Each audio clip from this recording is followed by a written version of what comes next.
Terceira Era, capítulo 12. A Batalha dos Campos Verdejantes. Rohan se tornou um grande reino dos cavaleiros e, com o passar do tempo, várias cidades e vilas se formaram. Edoras era a capital, e lá havia um palácio dourado de onde os descendentes de Eorl governavam suas terras. Agora, as forças de Sauron em Dol Guldur tinham um novo inimigo, e os Rohirrim eram muito bons em caçar os orcs que invadiam suas terras. No ano 2570 da Terceira Era, dragões voltaram a aparecer na região do norte, em Ered Mithrin, as Montanhas Cinzentas. Nessa época, a maioria dos anões vivia naquelas montanhas, em cidades esplendorosas, explorando suas riquezas. Daí então houve uma terrível guerra entre dragões e anões, que durou cerca de 20 anos. E não muito se sabe sobre essa guerra, mas acredita-se que nessa época, 4 dos 7 anéis de poder dos anões foram engolidos por dragões. E durante esse episódio, Dain I, o líder do povo de Durin, que eram aqueles anões que fugiram de Moria após despertarem o Balrog, foi morto em batalha, assim como o seu filho do meio. E após sua morte, Tror, o filho mais velho de Dain I, voltou com seu povo para Erebor. E lá, ele ficou conhecido como o Rei sob a Montanha. Gror, irmão de Tror e filho mais novo de Dain I, foi com outro punhado de anões para as Colinas de Ferro, e lá eles passaram a viver. Então, por alguns séculos, os anões prosperaram em suas cidades e os dragões ficaram acumulando as riquezas que conseguiram nas Montanhas Cinzentas, no extremo norte, pois essas criaturas terríveis eram fascinadas pelo ouro e tudo que cintilava. Nesse período, os dragões não se manifestaram, e apesar das suas perdas na guerra, os anões viveram em certa tranquilidade. Dentre os homens do sul, não eram só os Dúnedain de Gondor que gostavam de fazer inimigos. Os Rohirrim também tinham treta com uma galera que morava perto de Rohan, os Dúlendings. Eles eram um povo selvagem que sempre tiveram inveja do reino de Rohan desde a sua fundação, pois as suas terras eram férteis e vindouras, bem diferentes daquelas da região de Dunland, de onde eles vinham. E os Rohirrim, como todos bons nórdicos, não dividiam suas terras e caçavam e matavam qualquer Dunland que atravessasse suas fronteiras. E isso com certeza ajudou a fomentar bastante essa treta entre os dois povos. No ano 2710 da Terceira Era, os Dunlendings se declararam senhores de Isengard, que era um posto avançado construído pelos Númenóreanos eras atrás, que servia para conectar o reino de Gondor com o reino de Arnor, que agora ficava na fronteira do reino de Rohan. Em Isengard moravam Gondorianos do norte, que por estarem em uma região tão afastada da capital, Minas Tirith, eles eram meio que esquecidos pelos regentes, o que fez com que esses Dúnedain se misturassem bastante com os Dúlendings, que sempre foram amistosos com eles. E assim, sem que a alta cúpula de Gondor ou de Rohan percebesse, os Dunlendings foram tomando conta de Isengard, pois eles sempre foram bem-vindos por lá. Por volta do ano 2740 da Terceira Era, os Dunlendings começaram a atacar Rohan com muito mais frequência, em assaltos cada vez mais organizados. Em 2741, Helm se tornou o rei de Rohan. E só um adendo, houveram várias sucessões ao trono de Rohan desde Eorl até Helm, mas eu vou me referir a elas em um ovo de Páscoa separado mais tarde algum dia. E nesse mesmo ano, os orcs de Dol Guldur, que nessa época se concentravam bastante nas Montanhas da Névoa, invadiram a região de Eriador. Os Elfos de Rivendell e os Guardiões do Norte, que eram os Dúnedain sobreviventes do reino de Arnor ou Arthedain, começaram a ter bastante trabalho e travaram várias batalhas com orcs em todas as partes de Eriador. E mesmo com todo o esforço dos Elfos e dos Homens para repelir os invasores, os orcs conseguiram penetrar bem fundo naquela região, chegando até ao Condado. O Condado era onde a maioria dos hobbits da Terra-média vivia. Um lugar pacato, cheio de lindos campos verdes, até onde a vista alcança. Os hobbits mais afortunados viviam em tocas nas colinas, enquanto que os mais humildes moravam em casas de concreto. mas todos eles dividiam um gosto pelo consumo da erva de fumo, uma arte inventada no condado. Em geral, eles eram pessoas tranquilas, que não gostavam muito de confusão, mas no ano 2747 da Terceira Era, a confusão os encontrou. Goblins começaram a tocar o terror no condado, sacaneando todo mundo e fazendo o que bem entendiam. Foi então que os hobbits mostraram seu valor. Eles se organizaram, pegaram em armas e formaram uma espécie de força defensora. Os pequenos lutaram bravamente no que mais tarde se tornaria a maior lenda do condado, a Batalha dos Campos Verdejantes, onde, sozinhos, os hobbits expulsaram os goblins de suas terras. Bandobras Tuk, o Tain do condado na época, que é uma espécie de chefe de polícia, reuniu todos aqueles que eram grandes o suficiente para cavalgar um pônei e cavalgou até uma área conhecida como os Campos Verdejantes. Lá, valorosos hobbits lutavam bravamente por suas vidas quando a cavalaria chegou.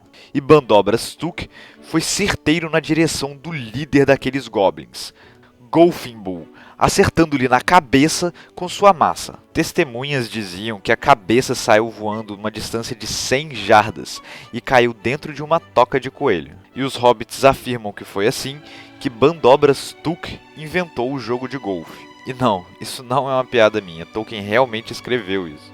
O importante é que, depois da Batalha dos Campos Verdejantes, os hobbits ganharam o respeito dos homens e dos elfos, que com sua ajuda expulsaram os invasores de Eriador no ano 2748 da Terceira Era. Mas enquanto no norte os homens triunfavam, lá no sul, a cidade portuária de Umbar acabou sendo reconquistada pelos corsários e Númenóreanos negros.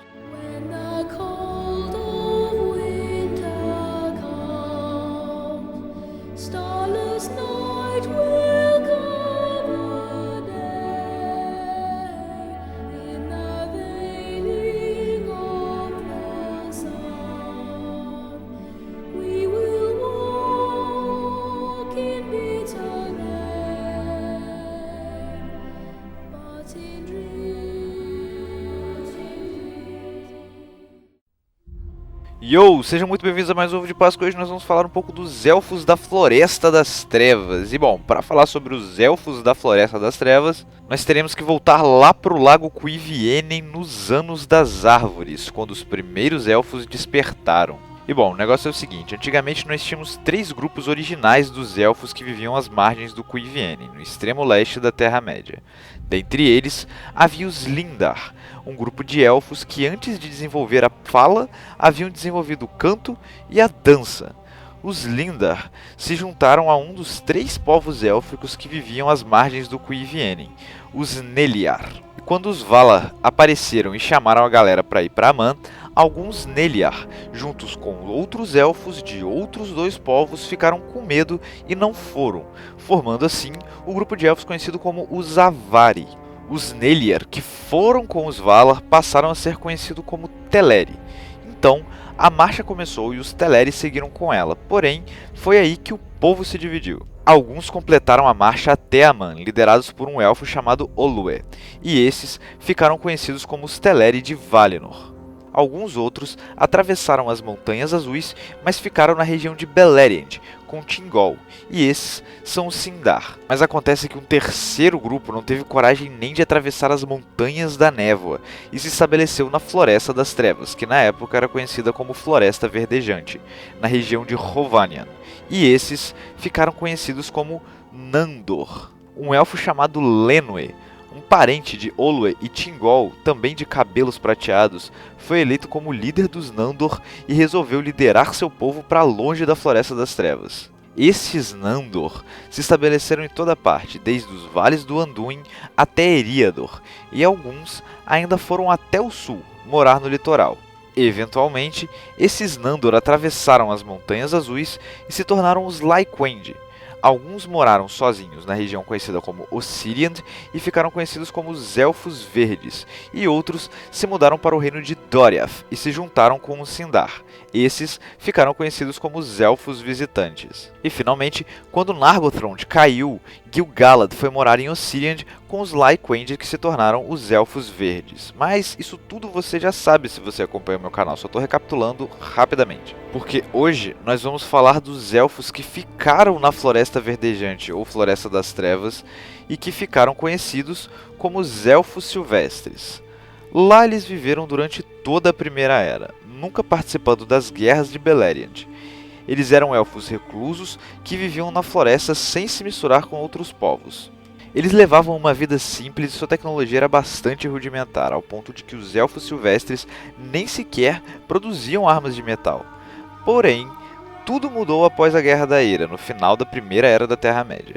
O que acontece é o seguinte: os Nandor, que haviam se mudado para Beleriand e se tornado os Lyquend, se reuniram novamente, pois depois que Doriath caiu, os Elfos Visitantes que lá moravam passaram a ir morar com seus parentes, os Elfos Verdes. E com esses Elfos Visitantes foram alguns dos Sindar de Doriath, liderados por um elfo chamado Orofer. Beleriand foi destruída, mas uma parte de Ossiriand, onde viviam os Lyquend, resistiu, e lá Gil-galad fundou o reino de Lindon durante a Segunda Era, onde ele recebeu todo tipo de refugiado da perdida região de Beleriand. Só que aqueles Sindar que moravam em Doriath, junto de alguns outros Teleri, não quiseram morar ao lado dos Noldor por toda aquela história de fratricídio e tal. Então, alguns deles foram morar na floresta de Lórien, enquanto outros, principalmente os Sindar e Lyquend de Doriath, foram morar na Floresta Verdejante, de onde os Elfos Visitantes originalmente vieram. Naturalmente, Orofer de Doriath foi com eles e trouxe todo o conhecimento dos Sindar para os Elfos Silvestres da Floresta das Trevas, que o aceitaram como seu líder. Ali, Orofer fundou o reino da Grande Floresta Verdejante e construiu a capital de Amon Lânc, que mais tarde viria a ser invadida por orcs e ficaria conhecida como Dol Guldur. Durante a Segunda Era, os Elfos do reino da Grande Floresta Verdejante se mudaram para o norte e abandonaram sua capital. Como Orofer vivia em Doriath na época que os anões assassinaram Thingol pela Silmaril, ele espalhou para seus subordinados o ódio a essas criaturas, assim como o ódio aos Noldor, pois eles também estavam lá quando Doriath caiu pelas mãos de Maedhros da Casa de Fëanor. E apesar disso, Orofer viu a necessidade de combater a ameaça de Sauron no final da Segunda Era e se juntou à Última Aliança. Porém, ele não aceitou ser comandado pelo rei Noldor, Gil-galad, que foi eleito general supremo dos exércitos da Última Aliança e atacou os orcs antes que a ordem fosse dada. Isso ocasionou um desastre onde muitos elfos morreram no local que agora é conhecido como os Pântanos Mortos, e onde o próprio Orofer perdeu a sua vida.